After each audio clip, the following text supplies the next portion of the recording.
When I bought a decaying abandoned house for $100, everyone in Pinewood Estates thought I'd lost my mind. They said it was haunted, that lights flickered at midnight and whispers came from the attic. I didn't believe in ghosts, but apparently Olivia Smith, our beloved HOA president, did. The moment I parked in the driveway, she called 911, screaming that a dangerous man was breaking into the property. Police arrived before I even opened the front door. When I calmly handed them the deed, Olivia's face went pale, like she'd just seen the ghost she'd been talking about. That was the moment I realized something far scarier than spirits was haunting this neighborhood greed. Because if this house was worthless, why was the most powerful woman in the HOA trying so hard to keep me away from it? Turns out there's one thing a Karen fears more than ghosts: losing money. What exactly was she hiding inside that so-called haunted house? Stay with me. You'll want to see what I found next. Comment where you're watching from, and don't forget to subscribe for more HOA stories. People always talk about Pinewood Estates like it's a country club with mailboxes. Perfect hedges matching shutters, joggers who wave with just the right amount of friendliness, never too warm, never too real. The HOA newsletter reads like a minor Constitution font sizes for address plaques, approved mulch colors, times when you can breathe on your lawn without violating subsection D. No one parks on the street overnight. No one lets the trash can show its face before 6:00 a.m. If conformity were a product, Pinewood would have it on auto ship. And then there was the house at the eastern bend of Maple Ridge Lane. It didn't match anything. It stood there like a clenched fist in a row of open palms porch, sagging paint, peeled to the bone, 3 windows punched out by weather or rumor, or both. A strand of police tape, sun-bleached and brittle, still clung to a porch column. 8 years of vacancy will do strange things to a place. The grass didn't grow so much as rise in tufts the way old hair does. Weeds learned each other's names. The sycamore out front had leaned forward as if trying to see whether anyone would ever come home. Every neighborhood needs a story to keep itself obedient. Pinewood's story was that this house was haunted. The whispers started with the previous owner, a retired engineering professor named Henry Morrison, who, if you listen to the HOA gossip, died inside on a windy night that made the roof talk. No funeral anyone could recall, no relatives anyone ever met. After that, the house developed a personality, lights flickering just past midnight, a music box that played, although nobody wound it, footsteps pacing behind the upstairs banister. More than one real estate agent said the air felt heavy, like a lecture you didn't study for. Couples toured once and called their agents at dawn to cancel. One newlywed pair actually bought it, lasted 2 weeks. They left the couch a pan with unfinished sauce on the stove and a mirror on the hall wall that neighbors later swore showed someone else standing in the reflection. Pinewood made sure the tale stuck. The bargain price kept dropping: $250,000 to $120,000 to $20,000. And then, because folklore always outruns math, it slid into the absurd $100. Cheaper than a traffic ticket. Still, nobody wanted it. Nobody except me. I found the listing buried under distressed properties, as if the website itself didn't want to admit it was hosting the ad.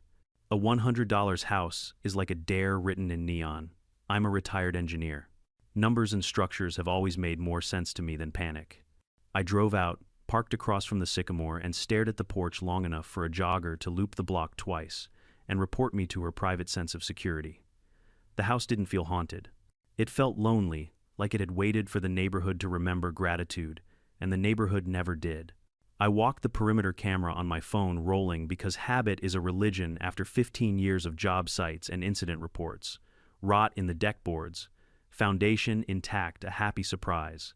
Roofline straight enough to be salvageable. Gutters, however, looked like they'd been taught nihilism. Big lot. Corner position. The kind of place if you took off the fear and put on some sweat that would breathe differently. That's when I met Olivia Smith, in her natural habitat, the middle of the sidewalk, hands perched on hips like architectural brackets. "May I ask what you're doing?" she said, smile lacquered over a grimace. Looking, I said, "It's for sale." "Oh, that." She glanced at the house like it had squirted ketchup on her sleeve. "We prefer to keep curiosity to a minimum. Safety risk, unstable framing, mold, probably asbestos. We've had incidents." "Incidents, a presence," she said, dropping her voice, a register lower the way people do when they want their lies to sound like secrets. My phone kept recording. "Do you live nearby? I'm the HOA president," she said, as if that were a zip code. "Olivia Smith, James Anderson." She did the look cataloging, my boots, my elbows, my haircut, weighing me against the HOA handbook she clearly slept with under her pillow. It's not suitable, she said crisply. Even if you bought it, Pinewood has standards. People have tried to flip that place. It doesn't take. It's not under HOA jurisdiction, I said. Built in 1976. Pinewood organized in 1981. I checked the plats. Her smile thinned. We have ways of ensuring community harmony. Ghosts or lawyers, I asked. Sometimes both. That should have been the end of it, but if there's one thing an engineer learns, it's that error bars tell you where to keep looking. Why does an HOA president care so much about a place that supposedly drops the neighborhood's blood pressure by simply being empty? Her urgency wasn't about safety. It smelled like profit wearing perfume. I went home and started pulling threads. County records, planning commission minutes, traffic studies on city websites that no one reads unless they're bored or hunting. Pinewood had been mentioned in a preliminary corridor assessment for a new highway spur, the sort of project cities whisper to themselves years before they learn how to say it out loud. The maps were fuzzy on purpose, the way all early maps are, but the dotted swath ran within shouting distance of the eastern edge of Pinewood. If it happened, land values would jump as if someone had installed springs under the lawns. The next day, the rumor mill churned, which is to say 3 emails and 2 next-door posts claimed a friend of a friend had felt a cold hand on the Maple Ridge porch. Another suggested the soil was contaminated. A third said bats lived in the chimney and preferred the taste of men. I'm not making that up. I returned at dusk with a flashlight and a crisp $100 cashier's check in my pocket. The lockbox key stuck for a second, then surrendered, and the front door opened with the sigh of old hinges remembering they were allowed to move. Inside, dust, like gray snowfall, a runner rug that had taught itself to be flat again, a faint scent of cedar and something sweeter. A music box sat on the hallway console lid closed. I tapped it. It didn't play. The heavy presence felt like air that needed a window cracked, which I obliged. I spoke to the empty rooms the way you do when you're humoring someone else's superstition. I'm James. I'm not here to strip you for parts. In the kitchen, a red tag from 8 years ago warned utilities off do not operate. Upstairs, the floorboards protested and then accepted me. One bedroom had wallpaper with tiny sailboats. Another had a bulletin board with 3 pushpins still clinging to duty. In the study, a framed diploma lay face down on the carpet. I flipped it Henry Morrison, Ph.D., Civil Engineering. The date matched Pinewood's origin story almost to the year. I didn't feel watched. I felt recruited. On the way out, headlights swelled across the driveway. Olivia again, this time with a man in a city vehicle idling at the curb logo for the Department of Planning stenciled on the door like a coincidence. This area is closed after dark, she announced. To who, I asked. The moon. The man stepped out, smoothing his tie as if that might iron his conscience. Routine safety patrol, he said. He had Olivia's chin and none of her talent for disguising motives. Name, I asked. He hesitated. Brian. Smith, I said. Olivia's smile turned into a zipper. We're leaving, she said to him, then back to me. If you value your sleep, you'll avoid this property. There's a moment in every puzzle when the pieces stop pretending they're strangers. Highway spur, planning department, HOA president who shows up twice in 24 hours to scare off a buyer for a house that supposedly scares everyone else away, all by itself. I could smell the profit crashing into the propaganda. I called a friend from my old project days, a traffic engineer with a memory like a file cabinet. Off the record, I said, are they really pushing a spur along the east edge near Pinewood? He paused. I didn't tell you this, he said, which is how you know something true is coming, but they've dusted off the feasibility. 2 years of study minimum. If it clears, environmental parcels along that corridor are going to sing. How close to Maple Ridge? Close enough to hear the chorus. I slept 5 hours and woke with a decision standing at the foot of my bed. Before sunrise, I returned to the listing agent with the check. She looked at it, then at me, then at the house on her screen as if it might bite. You're sure? She asked. I'm sure. Why? Because the only ghosts here are rumors, I said, and rumors have fingerprints. We signed the papers in an office that smelled like toner and quiet panic. By noon, Olivia had called me twice and left one voicemail suggesting Pinewood could assist with disposal if I changed my mind. Assist, I've learned, is HOA shorthand for sterilize. I walked the property line with a notepad and a grin I hadn't earned yet. A pair of crows debated the roofline. The porch sagged less in daylight. I ran my hand along the brick, thinking of the professor who'd lived here and of how grief can curdle into myth when no one is brave enough to hold it. By late afternoon, my phone buzzed with a message from a number I didn't recognize. You don't understand what you've bought. Return the keys. No punctuation, which made the threat feel breathless. I wrote back, I understand perfectly. See you at the neighborhood meeting. You already know what happened when I parked in the driveway for the first time as the owner. You saw the flashing lights and heard Olivia's 911 performance. You watched me hand the deed to the officers like a magician, revealing the last card was the truth all along. But the real story started before the sirens. It started with a house that everyone was told to fear, and a woman who needed that fear more than she needed honesty. It started with a map inked in dotted lines, and a brother whose silence cost less than he hoped to gain. It started with Pinewood's favorite bedtime story, and the morning I stopped believing it. I didn't buy a haunted house. I bought a secret someone else wanted to keep, and I was just getting started. The morning I signed the closing papers, Pinewood Estates looked unusually still. No joggers, no sprinklers, not even the faint buzz of lawnmowers. Just silence, like the whole neighborhood was holding its breath, waiting for me to realize I didn't belong there. But I've never been the type to ask permission to exist. When I pulled into the driveway, the old haunted house sign someone had nailed to the fence was gone. Instead, a brand new one stood crooked in the ground, Private Property HOA Enforcement Pending. I almost laughed. HOA enforcement, on a house that wasn't even under their jurisdiction. That's when I noticed her Olivia Smith standing near the curb in her pastel blazer holding a clipboard like a weapon. Her lipstick matched her rage. She waved as if this were some pleasant misunderstanding. Mr. Anderson, I just wanted a word before you make any irreversible decisions. I stepped out of my truck, papers in hand. Morning, Olivia. You're just in time to see $100 miracle. She smiled thinly. Let's be reasonable. I'm sure you're a decent man. But this property is not what it seems. Oh, I'm counting on that. She looked around, making sure neighbors could see her being helpful. Then she dropped her voice. Look, I'll make you an offer. $5,000 cash today. Walk away, no hard feelings. $5,000.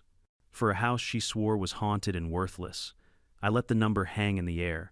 You must really hate ghosts. Excuse me, or maybe you hate the idea of someone else owning your little secret.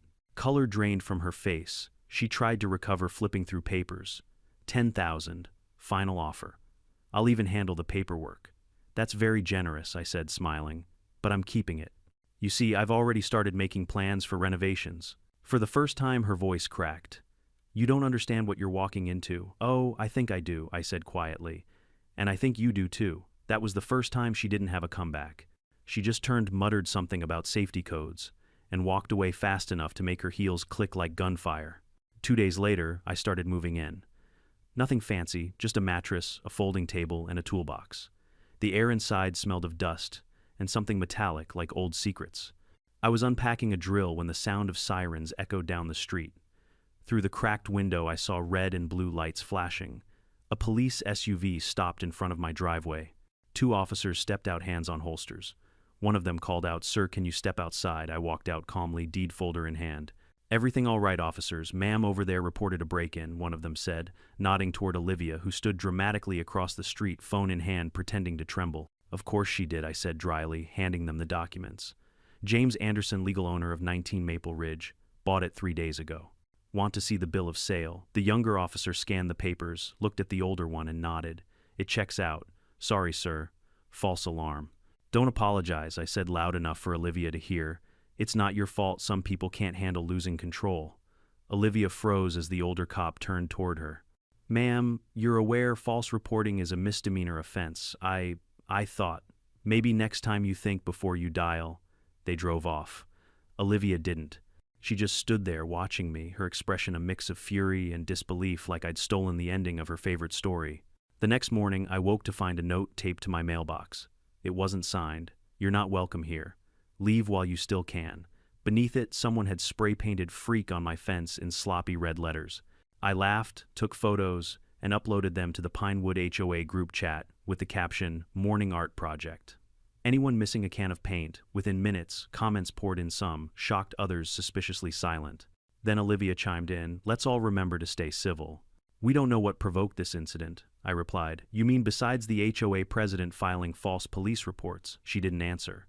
But later that afternoon, I noticed 2 women walking their dogs stop in front of my house, whispering. One pointed toward me, the other shook her head. The next day, the whispers had multiplied. The HOA grapevine was in full bloom. It started small. I heard he used to be in trouble with the law, then he's dangerous around children. By week's end, someone had posted on the neighborhood forum claiming I was a registered offender who changed his name. I confronted the rumor head on. Really, which registry? Because I'd love to meet my evil twin. The silence that followed was its own confession. But the damage was done. Parents stopped letting their kids bike past my driveway. The mail carrier avoided eye contact. A man who used to wave every morning now turned his back as I passed. It would have been easy to pack up, sell, and walk away. But I'd seen this tactic before corporate bullies, small-town tyrants, HOA queens who think gossip is a weapon. The goal wasn't to scare me, it was to isolate me. Then one evening, as I fixed a flickering porch light, an old voice rasped behind me, "You're not the first one she's tried to ruin." I turned. An elderly man in suspenders leaned on his cane, watching me from the sidewalk. His eyes were sharp despite the wrinkles. "Dave Miller," he said, offering his hand. "Lived here since '86, retired postal worker. Seen this neighborhood chew people up." "Let me guess," I said. "Olivia." He nodded. "5 families before you. She spread rumors, filed complaints, made their lives hell until they sold. Then she or her friends rescued the properties for pennies. And the haunted house story," Dave chuckled. "That one's her masterpiece. She started it after Henry Morrison died. He was the only one who refused to join the HOA. House was grandfathered in, and she hated that. So she made sure nobody wanted it. It all clicked: the fake ghost stories, the sudden 911 call, the panic when I bought it. Olivia wasn't afraid of a haunting. She was afraid I'd uncovered her scam." I leaned against the porch rail. "Why hasn't anyone stopped her? She's clever," Dave said. "She hides behind rules. Every time someone pushes back, she buries them in bylaws until they give up." "Not this time," I said. "I'm not afraid of paperwork." Dave's grin was slow, tired, and hopeful. "You sound like Henry. He was stubborn too." I didn't sleep much that night. The wind brushed the shutters, making a low hum that could almost be mistaken for whispering. Maybe Henry was still here watching the circus he left behind. Or maybe it was just my mind rehearsing the next step. Either way, I decided something as the clock hit midnight. If Olivia wanted a war, I'd give her one, but on my terms. The next morning, I bought 8 motion-activated cameras and installed them around the property. 1 facing the gate, 2 on the porch, 1 in each corner of the yard. I also set up a cloud backup because you never rely on hardware when your enemy owns half the neighborhood. By the end of the week, they'd already caught something. At 2, 4, 7 a.m., a figure in a pink blazer crouched near my mailbox snapping photos. She crept to the gate, peered through, then hurried off when my porch light clicked on.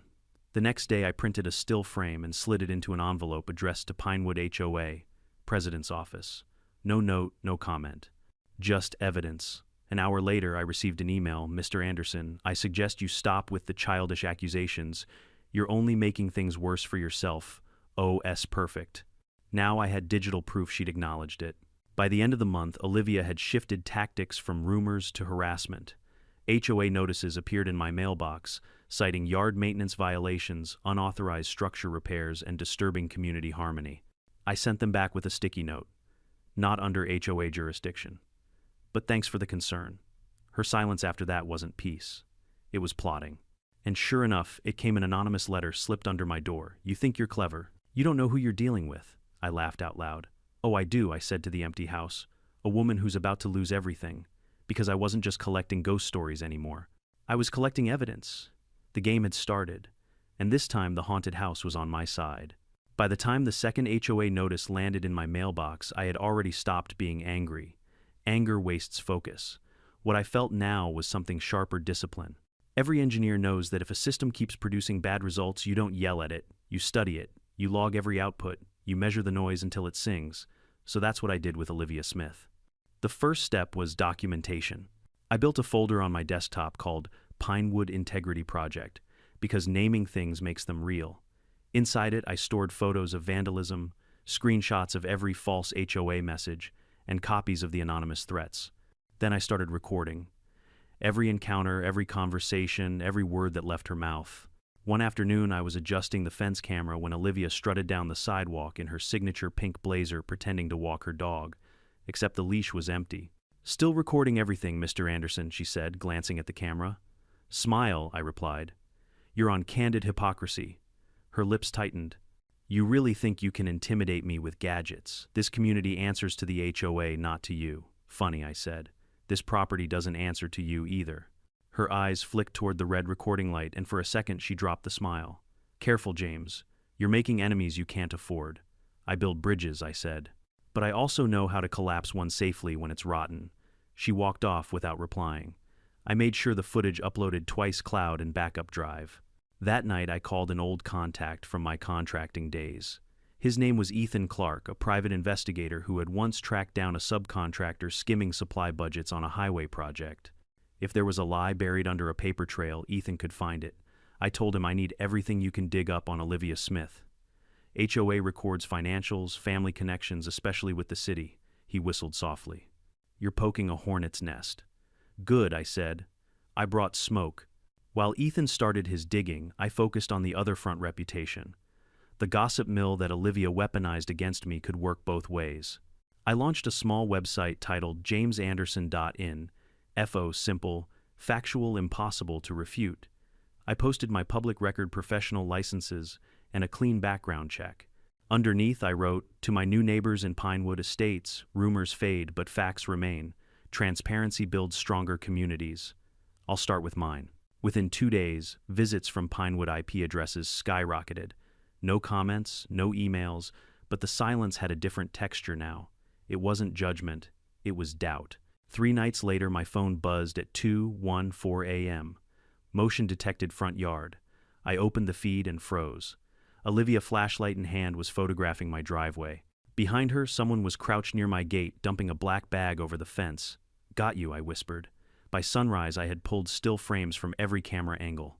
When I opened the bag, it was filled with shredded documents and half-burned HOA forms. A few scraps, still readable: maintenance invoices, fake signatures, mismatched amounts. I called the county sheriff's office and reported illegal dumping and possible evidence destruction. The responding deputy squinted at the photos. You sure that's her positive? Zoom in on the earrings, same pair she wore at last month's HOA meeting. I can show you the recording. He nodded slowly. We'll document it. Before he left, he added under his breath, You're making some waves, Mr. Anderson. Be careful, they don't like being exposed. Good, I said. I prefer rough seas. That afternoon, Ethan called. You were right, he said. Her brother's not just in the city planning department. He's the deputy director. And guess which proposed highway corridor runs past Pinewood's eastern border? I leaned forward. The one that touches my property. Exactly. If the route is approved, every parcel within a quarter mile triples in value. She's been buying properties through shell LLCs, 5 of them all under different names, but the same mailing address. I sent you the documents. I stared at the files as they downloaded. Property deeds, company registrations, bank transfers. It wasn't greed, it was infrastructure-level manipulation. She tried to buy my house 6 times, I murmured. That wasn't about haunting, that was about flipping. And there's more, Ethan said. Her HOA fund withdrawals don't add up. Over $100,000, missing across 4 fiscal years. I can't prove theft yet, but the numbers smell. I thanked him and hung up, adrenaline humming like an electric wire. The next call I made was to Dave Miller. When he answered, his voice was rough with sleep. I knew you'd find something. Meet me tomorrow, I said. Bring whatever you know about HOA finances. We met at his kitchen table the next morning. The walls were lined with photographs of mail trucks, grandkids, and one framed letter from the Postal Service honoring 30 years of unbroken service. Dave didn't just deliver mail, he remembered everything it carried. He opened a folder. I kept the old newsletters, budget reports, and fee statements. I may be retired, but I've got eyes. Olivia's been reallocating funds for years. New pool chairs, fake landscaping projects, phantom maintenance. None of it ever happened. He showed me copies of checks made out to Whitmore Maintenance LLC, a name I didn't recognize. Who's Whitmore? I asked. Her husband Dave said. He runs a garage 2 towns over. This company doesn't exist outside the invoices. We both sat back, the realization landing heavy. She's laundering HOA funds into her own pocket, I said. Dave nodded. And every time someone questions it, they get labeled a troublemaker, or worse. She scared most folks into silence. I smiled faintly. Then maybe it's time the silence got broken. I contacted a local attorney recommended by a former colleague, Sarah Chen, a sharp, methodical woman known for untangling municipal fraud cases. We met at a small office overlooking the courthouse square. After listening to everything, she folded her hands. James, you have 2 angles. defamation, and corruption. On defamation, her lies already meet the threshold for damages. But the corruption, embezzlement, conflict of interest that's bigger will need evidence admissible in court. I have video timestamps, documents, witnesses. Good, she said, but get financial records, HOA budgets, bank statements, audit reports. She can't bury the truth if we shine a light on her ledgers. She slid a legal pad toward me. Start with a formal written request for financial transparency. Under state HOA, law members have the right to inspect records within 10 business days. She'll never comply. Exactly, Sarah said, which means we'll have grounds to escalate. Over the next week, I followed her advice to the letter. Step 1, I emailed the HOA board requesting a full audit of expenses from the past 5 years. Step 2, I printed and hand-delivered the same request during their monthly meeting, recording everything. Olivia's face stiffened when I entered the clubhouse. You don't belong here, Mr. Anderson. This isn't a circus. I agree, I said. That's why I brought tickets. I waived the formal request. Consider this an official demand under the HOA Transparency Act. Her jaw tightened. Those records are confidential. Not from homeowners, I said, unless you've got something to hide. A few board members shifted uncomfortably. One of them, a man named Karen Walters, muttered, "He's got a point, Olivia." Her glare could have melted asphalt. Meeting adjourned, she snapped, but it was too late. The moment was recorded. Her refusal was on tape. That night, as I sat on the porch reviewing footage, my phone buzzed. Unknown number. Mr. Anderson. The voice was low, shaky. This is Carol from Lot 17. I think I have something you should see. Within minutes, she texted a photo, an HOA expense ledger page, showing community landscaping $22,800. In the margin, someone had scribbled paid to Whitmore Maintenance. Carol wrote, "She told us it was for new irrigation, but they never installed anything." I smiled. The dominoes were starting to fall. By the weekend, I had 3 allies, Dave Carroll and a young couple from Lot 11, who discovered they'd been overcharged late fees they never owed. I invited them over for coffee and laid out the timeline. First, we gather all victims, I said. Then we present everything to Sarah. After that, the state attorney gets involved. Carol looked nervous. She'll retaliate. She already has, I said. Now we make it count. On Sunday morning, I walked outside to find my front lawn blanketed with trash bags, rotten food, shredded paper, broken glass. A final insult. I didn't curse or call the police right away. I just aimed my phone at the security feed. There she was again. Olivia 3:23 a.m., tossing garbage from her SUV trunk wearing gloves. I smiled. Got you again. An hour later, 2 deputies arrived. When I showed them the footage, one let out a low whistle. "This is harassment," he said. "We'll file an incident report.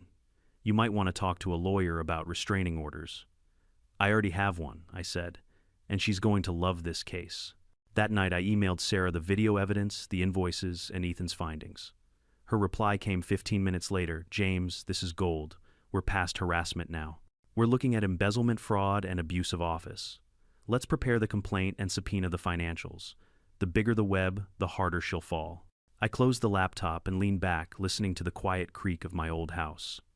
Somewhere upstairs, the floorboards groaned in rhythm with the wind. Some people would have called it a ghost. I called it applause. The haunted house wasn't cursed. It was cleansing itself one secret at a time. And the woman who ruled Pinewood Estates like a queen, her kingdom was starting to crack. When the subpoena arrived at Pinewood Estates' HOA office, the entire neighborhood felt it.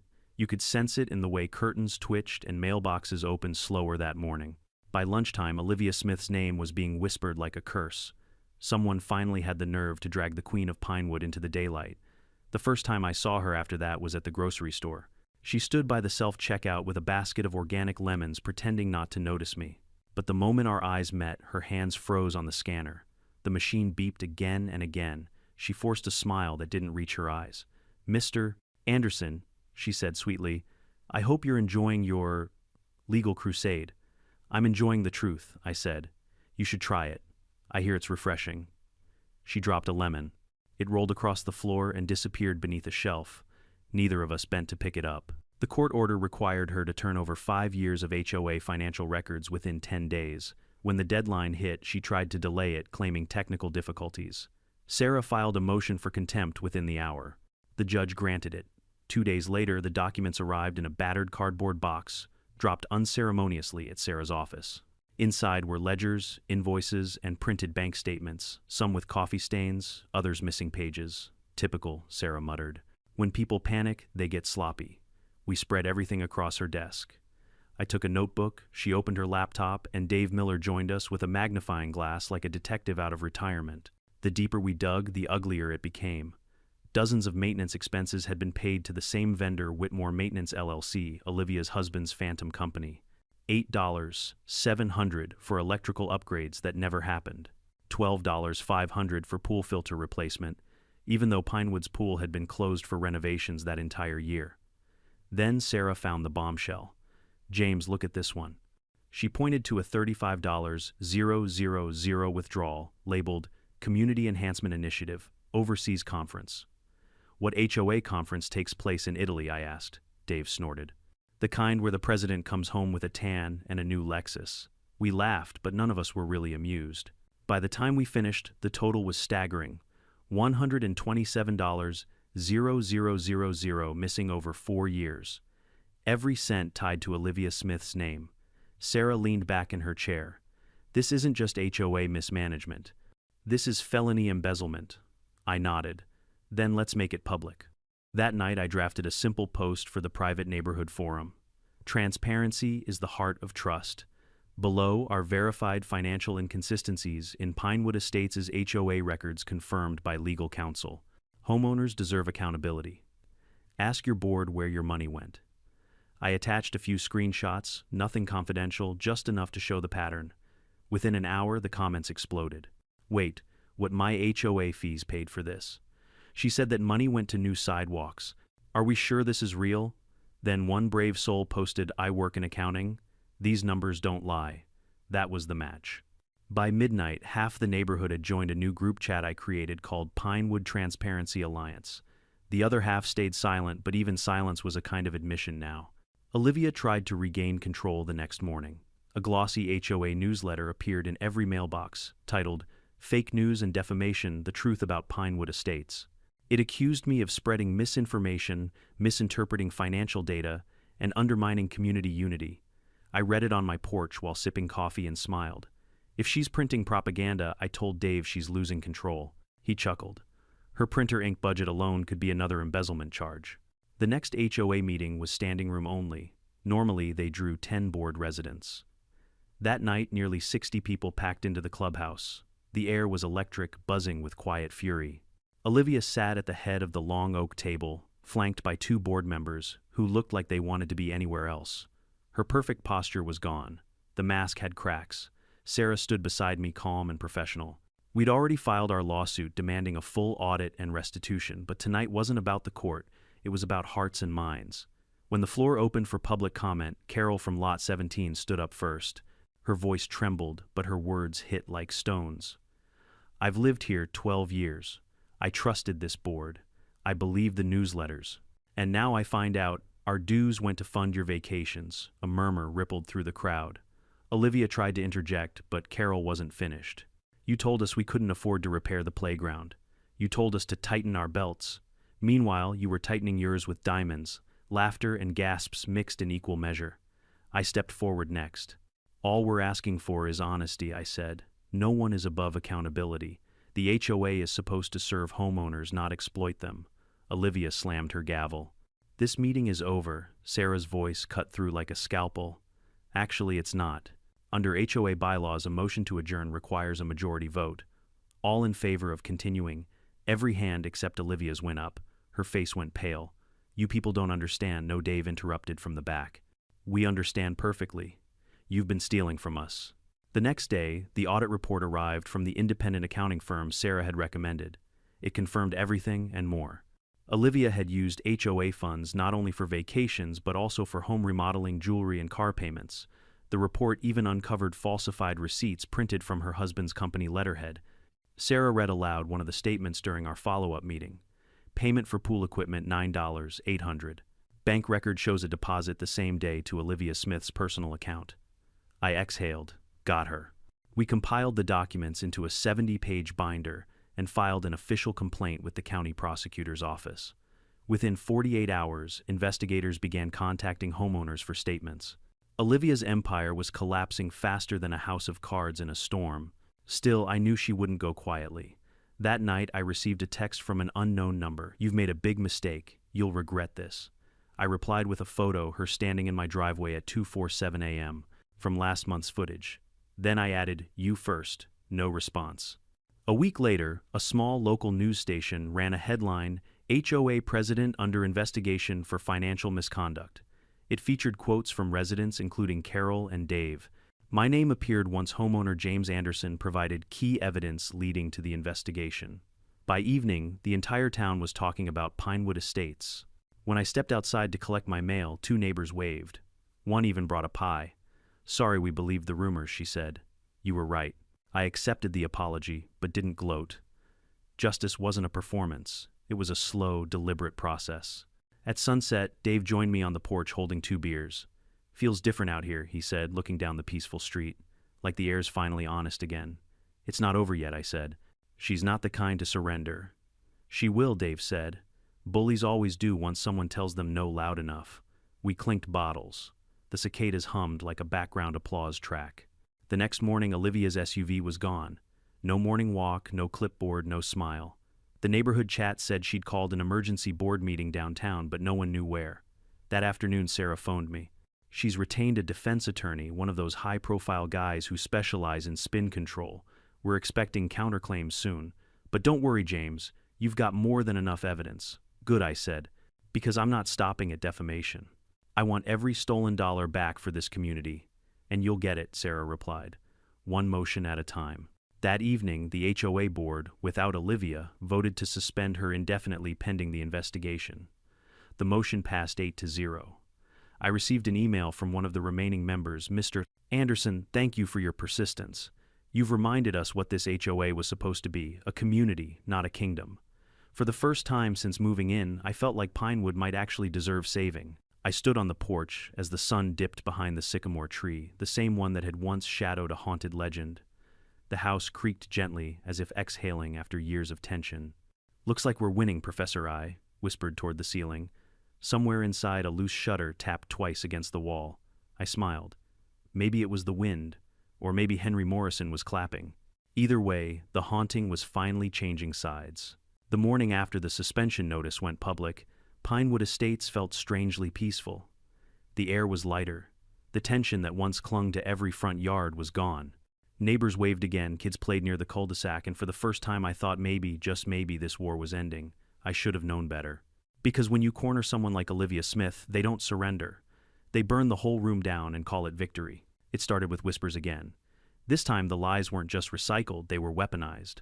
Anonymous emails spread through the neighborhood with subject lines like "Protect your families" and "What James Anderson doesn't want you to know." The messages accused me of everything imaginable: fraud, harassment, even predatory behavior. They included doctored screenshots and fake police reports. Olivia had gone from rumor to full-on digital warfare. By noon, my phone buzzed nonstop. Dave called first. "She's lost it, James," he said. "She's telling everyone you're dangerous. Some of the younger parents are panicking. One idiot even suggested putting up flyers." I exhaled slowly. Let her. Every lie she spreads digs her hole deeper. But when I stepped outside later that afternoon, the sight made my stomach tighten. There they were, flyers stapled to mailboxes, taped to stop signs, pinned to trees. My photo ripped from a public website, printed in black and white, under the headline "Community Warning." Below it a single sentence in bold: "This man has a record, protect your children." I tore one down my hands, shaking not from fear but fury. I'd faced worse than slander before, but this was different.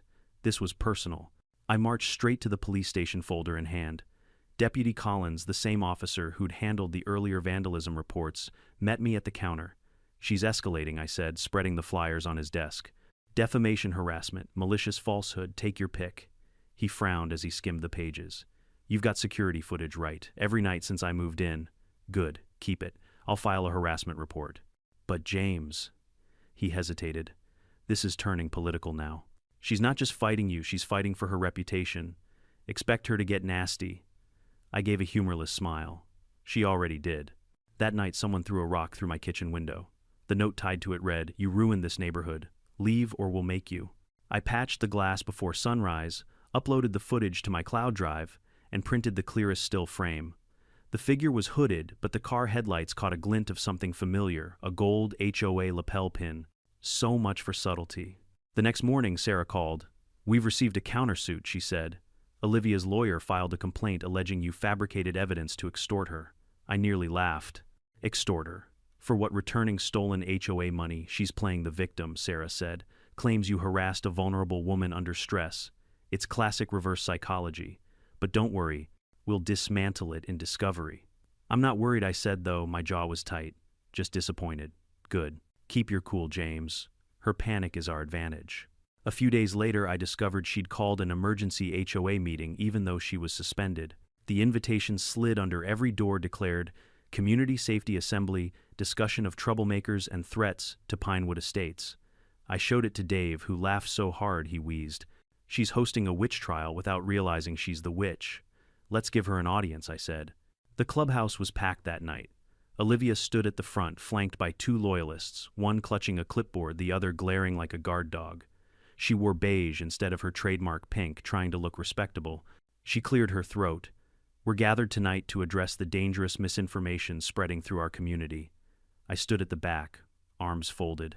She continued, "A certain homeowner has launched a malicious campaign to discredit our leadership. He's violated privacy spread, doctored documents," and I interrupted. "You mean the leadership that embezzled $127,000? The room erupted in murmurs. Someone shouted, "Show us the books, Olivia." Her voice cracked. "This is not a courtroom." "No," I said, stepping forward, "but it might feel like one soon." Sarah had joined me quietly, holding a manila envelope. She handed it to me, then addressed the room. "For everyone here, this contains court-certified copies of the audit, Olivia's bank transfers, and her husband's fake invoices. These are not opinions, these are facts." Gasps filled the room. One board member stood up. "I resign," he said simply, and walked out. Olivia pounded the table with her fist. "This is an ambush. None of this proves anything." "Then explain the $35,000 trip to Italy," Sarah said. Olivia froze. The silence was thunderous. Then she did something no one expected. She screamed, "You're all ungrateful. I built this neighborhood. Without me, Pinewood would be nothing but weeds and noise." The crowd recoiled. Someone muttered, "She's gone mad." I took a step closer. "No, Olivia. Pinewood would be fine. It's the greed that poisoned it." Before she could answer, the sound of sirens pierced the night outside. Everyone turned as two sheriff's deputies entered, led by Deputy Collins. "Olivia Smith," he said firmly, "you're under investigation for obstruction of justice. We have a warrant to search your residence and office." Her mouth opened, then shut again. The clipboard fell from her hand. "This is absurd," she shouted. "You can't do this. I'm the HOA president." "Not anymore," Collins said. "You're suspended. And we have probable cause." The crowd watched as she stormed out, yelling threats that sounded more desperate than dangerous. You'd think that would have been the end, but people like Olivia don't just disappear overnight. 2 days later, her husband Richard was caught breaking into my property at 3 a.m. The motion camera caught everything, him creeping toward my shed with a crowbar glancing nervously over his shoulder. When the police arrived, he confessed almost instantly. "She told me to," he said, shaking. "She said there was evidence here that could ruin her. I didn't want to. She made me do it." I watched him from my porch as they led him away in handcuffs. His shoulders slumped and I almost pitied him. Almost. By the weekend, the story was everywhere. Local papers, online forums, even a regional news channel. HOA president under criminal investigation after fraud allegations. Reporters parked at the entrance to Pinewood Estates. Neighbors gave statements. Some claimed they always suspected something was off. Others swore they were blindsided. Dave just shook his head. Funny how nobody believed a thing until it was on the evening news. "Fear makes people blind," I said. Now they're just waking up. That night I sat on the porch with Sarah and Dave. The house, once a symbol of isolation, now felt alive, windows glowing softly, the sound of cicadas mixing with distant chatter. Sarah checked her phone. The DA's office confirmed it. They're preparing formal charges. Embezzlement, defamation, obstruction, and conspiracy. It's over. I exhaled, feeling months of tension bleed away. Not yet. She'll try one last move. Sarah smirked. Then let her. Every move she makes now just helps the prosecution. Sure enough, the next morning my phone pinged with an email from Olivia's lawyer. Settlement proposal: James Anderson agrees to withdraw all civil complaints in exchange for a public apology and $20 0 inches compensation. I stared at it for a long time before typing my reply. Declined. Justice isn't for sale. I hit send. Later that evening, I took a slow walk around the property. The repairs were nearly finished, new windows cleaned, siding, trimmed hedges. The old haunted house was alive again. For the first time since I bought it, the place felt like home. As I reached the porch steps, Dave's voice called out from across the street. "Heard she's lawyering up for a plea deal." "Good," I said. "Maybe she'll finally learn what consequences feel like." He grinned. "You did it, James. You broke the curse." I looked back at the house, its windows reflecting the sunset in gold. "No," I said softly. "The house did. It just needed someone to believe in it." That night, I slept without checking the cameras. The world outside could wait.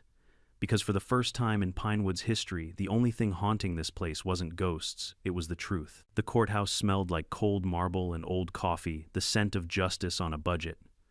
When I walked through the front doors that morning, a dozen cameras turned in my direction.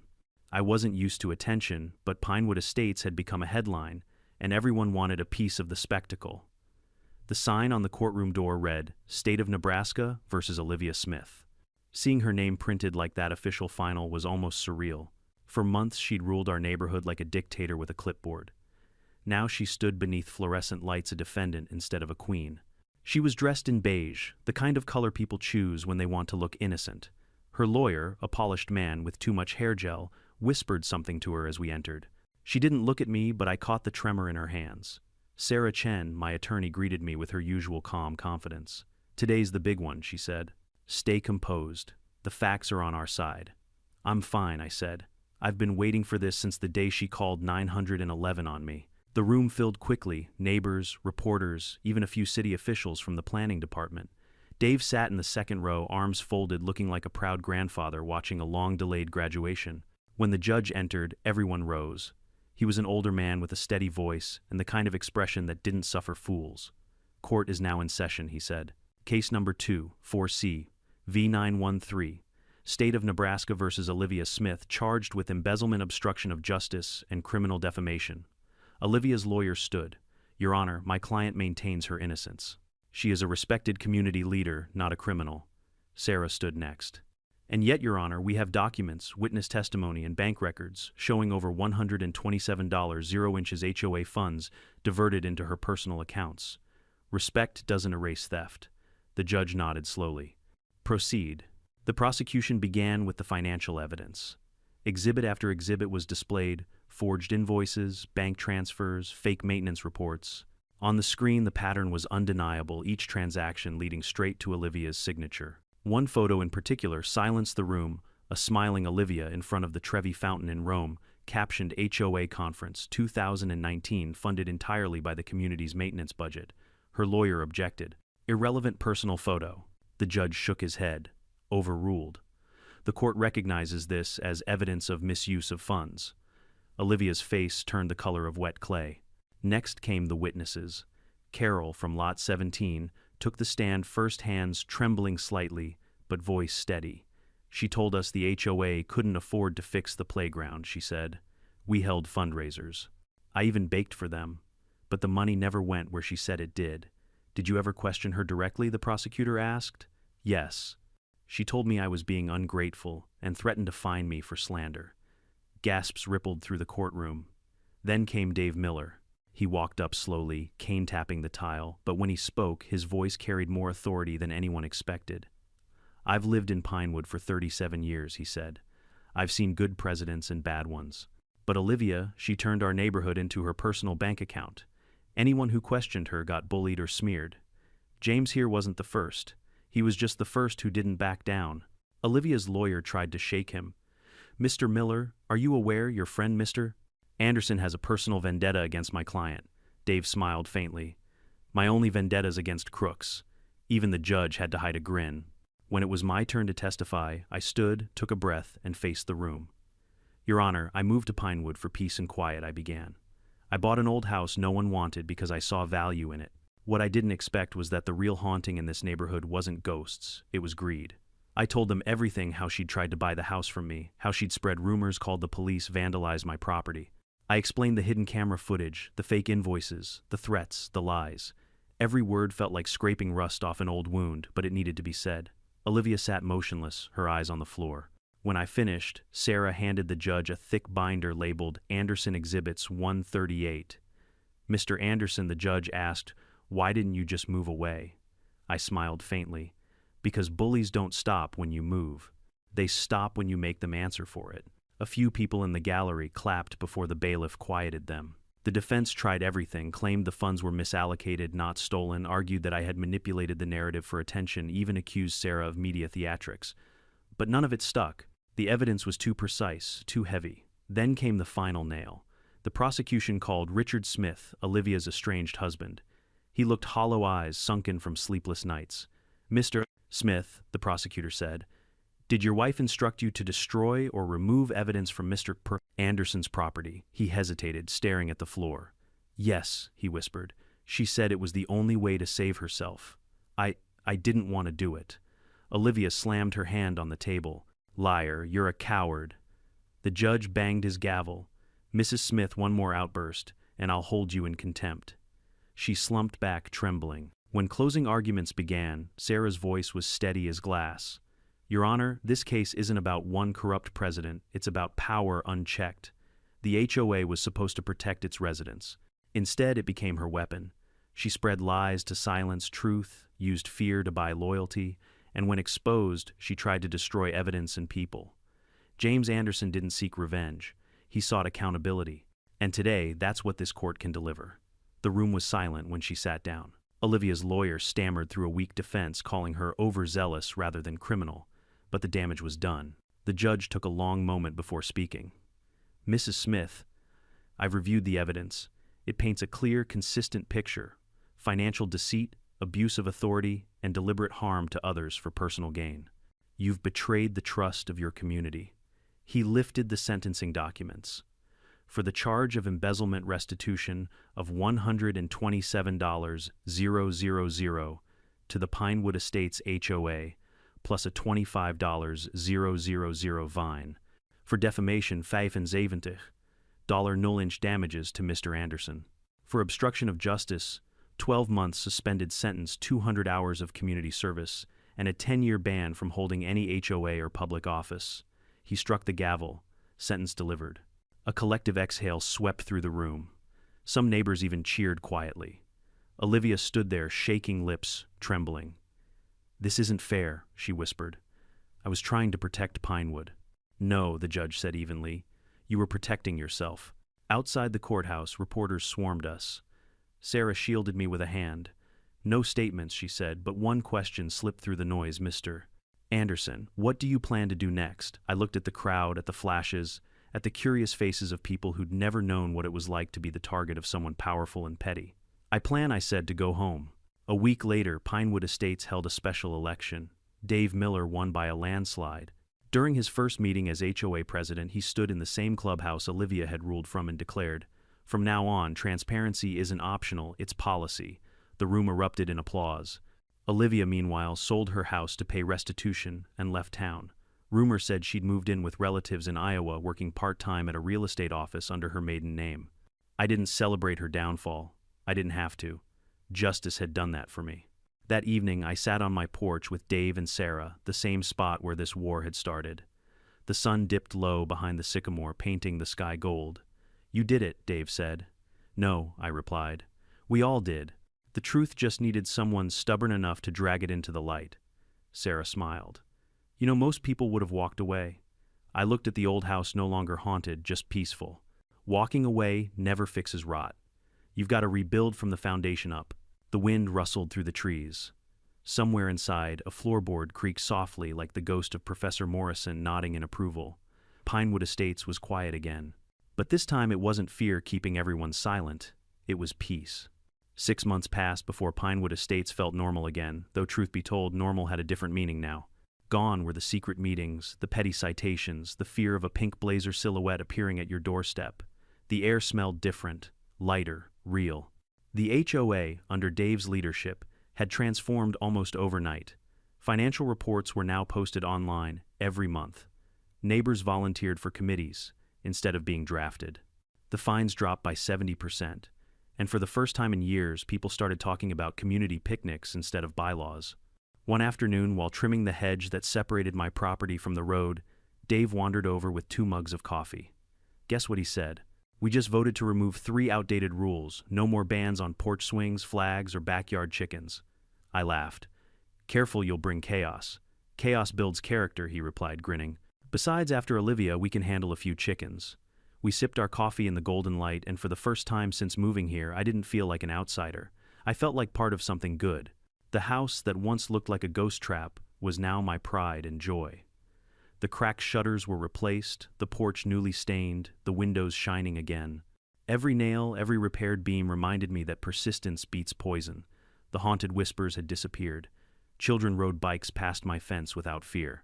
Sometimes they even waved, and I'd wave back, pretending not to notice when their parents gave small, grateful nods. Then came the news we'd all been waiting for. The state officially approved the new Highway 47 connector project. It would run just 2 miles east of Pinewood. Property values shot up almost overnight. Houses that once sold for $250,000 were now worth over $1 million.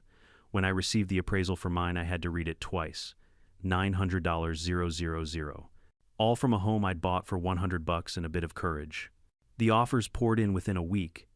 Realtors called, investors mailed letters. One even knocked on my door waving a briefcase full of documents. Mr.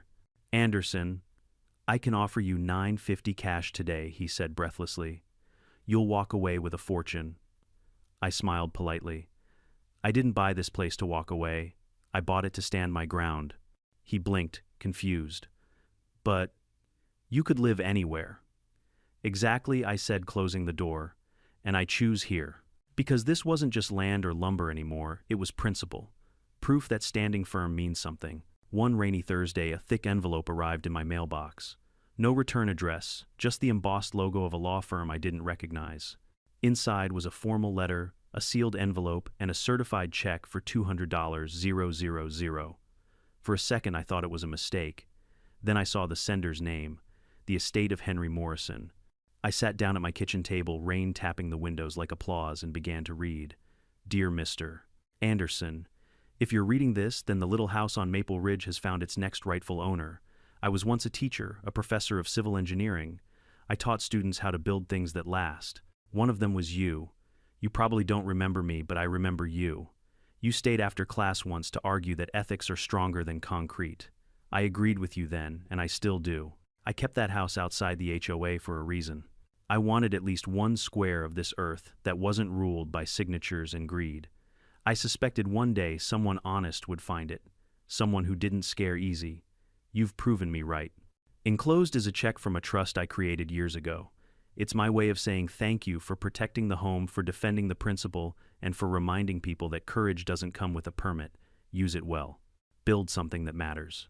With respect and admiration, Henry Morrison. I read it 3 times before the words truly landed. Henry Morrison, the same man whose ghost story had terrified the neighborhood for a decade, had been my old engineering professor. He must have seen something in me all those years ago, something even I had forgotten. The haunting, the rumors, the fear, it had all been a decoy, a shield. Henry hadn't cursed the property, he'd protected it. That evening, I invited Dave and Sarah over for dinner. I placed the letter and check on the table between us. Dave let out a long whistle. Well, I'll be damned. The man set a trap for greed, and you were the one person who walked in without it catching you. Sarah smiled softly. He knew what he was doing. The only people who'd ever touch a haunted house for $100 are either fools or the brave. You were the latter. I laughed. Maybe a bit of both. What will you do with it? Dave asked. Something good, I said. Something that outlives us. Over the next month, I used part of the inheritance to restore the small study upstairs, keeping Henry's original desk and diploma right where they'd been. I turned it into a memorial room, a quiet space for thought and memory. The rest of the money became the Morrison Anderson Scholarship Fund, designed to help engineering students from low-income families. The first scholarship was awarded to a young woman from the next town over who wanted to study civil engineering to build bridges that last, she wrote. Henry would have loved that line. And just like that, the house's final ghost, the one of unfulfilled purpose, was gone. On the anniversary of the trial, Pinewood hosted a neighborhood barbecue. It wasn't the kind of sterile HOA-approved gathering from the old days. This one had real laughter music, mismatched lawn chairs, and a feeling of freedom in the air. Dave gave a short speech, raising his glass toward me. To James Anderson, he said, for teaching us that integrity isn't a luxury, it's the foundation we build on. Everyone cheered. Even Sarah Ever, the composed lawyer, smiled wide. I looked around and realized something profound. The people who had once crossed the street to avoid me were now friends. The house that had once been feared was now the symbol of Pinewood's rebirth. As the evening settled and the laughter faded into the hum of crickets, I sat alone on my porch watching the last embers of sunset burn out behind the trees. The sycamore swayed gently, its branches creaking the way old friends talk when words aren't needed. I thought of Olivia Smith now, somewhere far away, living quietly under another name. I didn't wish her harm. I hoped she'd learned something about truth the same way Pinewood had. Justice isn't vengeance, it's balance restored. I leaned back, feeling the wooden chair groan beneath me. You were right, Henry, I said softly. Ethics really do outlast concrete. Somewhere inside a floorboard creaked. Just once. Just enough. Good night, Professor, I whispered. The wind carried the sound away like a satisfied sigh. For the first time in years, Pinewood Estates was silent, and it wasn't the silence of fear, it was peace. And as for the haunting, well, maybe ghosts never really leave. Maybe they just rest once the living finally learn their lesson. Because in the end, I realized something simple but true. The only thing scarier than ghosts is greed, and the only thing stronger than both is courage.